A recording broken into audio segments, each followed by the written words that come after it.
তো কি আছে গো এতে?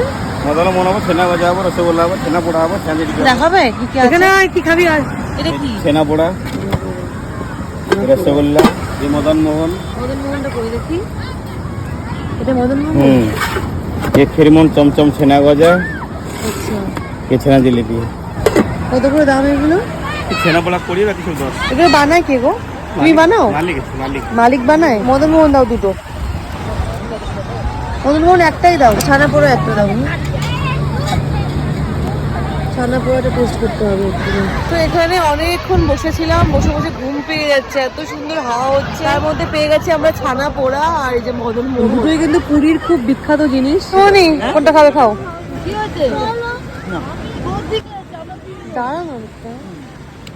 কেমন খেতে? ভালো খেতে। ভালো খেতে? মদন মোহন তো আমি খেয়েছি অনেকবার, আমি খাবো এখন ছানা পোড়াটা টেস্ট করবো। কেমন? খুব নরম, খুব সফট। ভালো লাগছে? কম মিষ্টি, ভালো খেতে। ও মানে পাতা যেখানে সেখানে ফেলা যাবে না, ফেললে কিন্তু ফাইন করে দেবে। এটা বেশ ভালো লাগলো। আমরা যতক্ষণ খেলাম না, দাদা এখান থেকে সরলো না, কারণ এই পাতাটা দাদা নেবার জন্য। আমি ভাবছি দাঁড়িয়ে কেন আছে, সেটাই আমাকে জিজ্ঞাসা করলো। হ্যাঁ, এটা কিন্তু বেশ ভালো লাগলো যে যেখানে সেখানে কিন্তু নোংরা ফেলা কিন্তু সত্যিকারেরই উচিত না, কারণ জায়গাটা কিন্তু আমাদের প্রত্যেকেরই। আমরা এখানে ঘুরতে আসবো, ময়লা করলে আমাদেরই লস আর কি, এটাই।